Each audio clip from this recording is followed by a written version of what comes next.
Hey Dan, it's Monday, June the 17th, and I'm coming from you from my usual spot here on the back porch.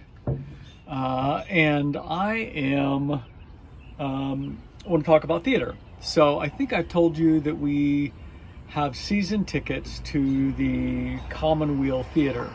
Maybe I did, maybe I didn't.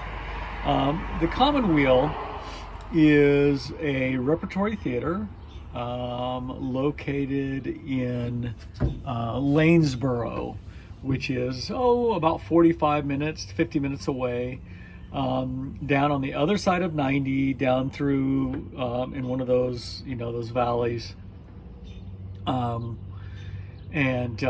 it is a really it's a very small town, like 1,000 people, 1,500 people, and maybe.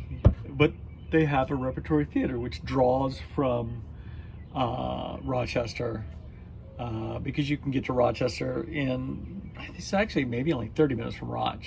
Anyway, they do 5 plays a year, and we've been to plays over the years, but last year we went with Todd and Julie to a play, and Todd and Julie have season tickets, and so Beth and I thought, you know what, we need to get season tickets. So we got season tickets this year. They do 5 plays a year, and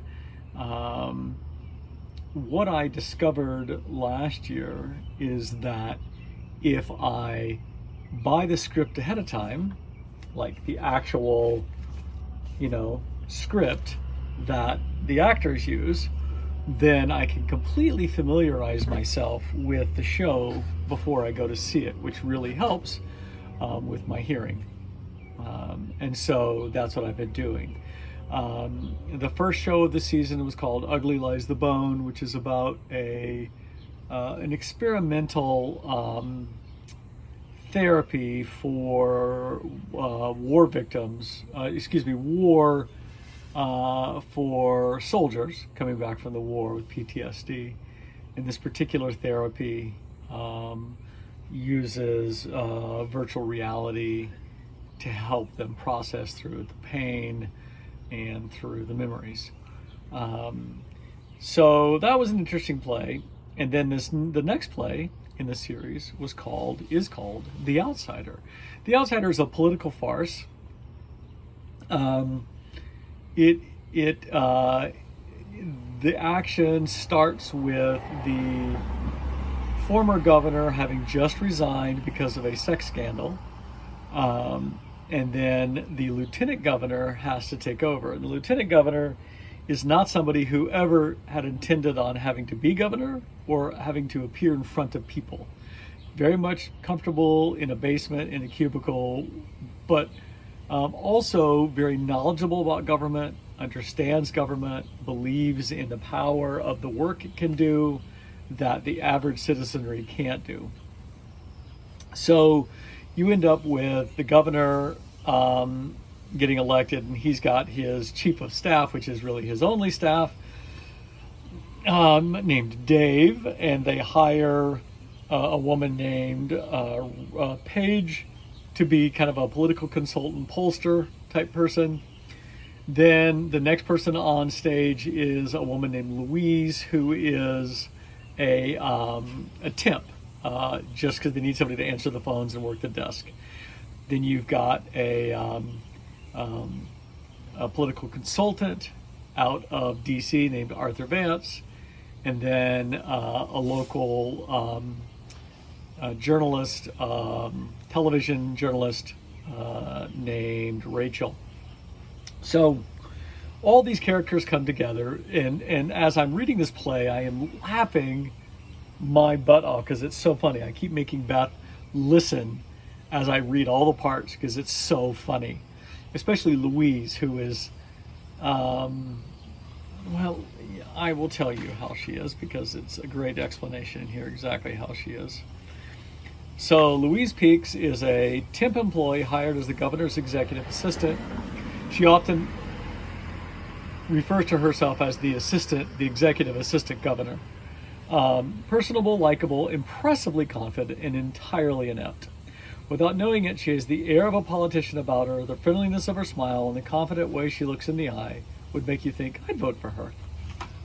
So, anyway, I thought it was so funny that what I decided is that we should do a cold reading of this. And so Todd and Julie and Ann and Dave came over for dinner on Tuesday, and we did a cold reading of the play. So we just divvied up parts. What I did is I got 3 scripts, and then I went through each script and I highlighted two characters, and then I made an outline of there's 2 scenes in the first act, 3 scenes in the second act.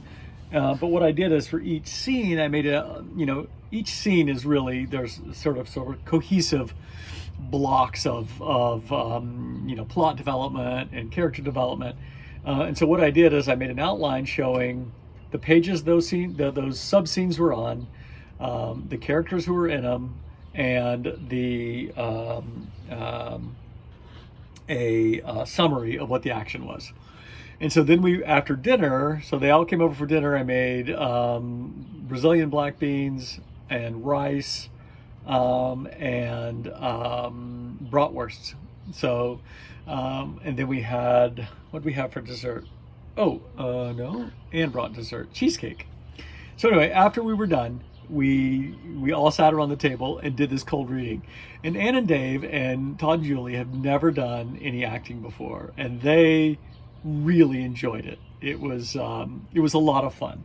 And so the next, so then on Saturday, so this was last Tuesday, 6 days ago, and then on Saturday, 3 days ago, 2 days ago, I guess, we actually went down to the Commonweal. So first thing we did is we went down, we met at 5:30 at a little place called Junipers, which is sits right on the Root River, and we had dinner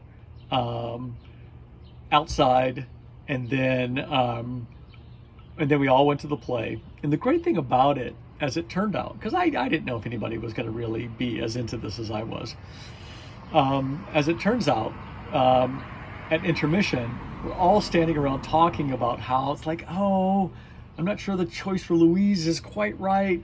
We imagined something different. Or, oh, it was really interesting what they did with this part. Oh, the physical comedy aspect is really interesting, how, the assistant governor, who's the lieutenant governor, who's now the governor, what he was doing with his physical comedy. And anyway, what I found is it really made everyone much more engaged with the show. And it was a lot of fun. It was a lot of fun. So the next show after this one is Neil Simon's Rumors, which is also very funny. And so I've already got those scripts coming. And so I'm hoping we can do the same thing. So that, I guess, is my story. That's what I did this past weekend. I hope you had a good weekend and a good Father's Day. I don't know where you were, if anybody came and visited you, or if you went and visited anyone. But we can talk about that, maybe not on video. So that's my story. Sticking to it.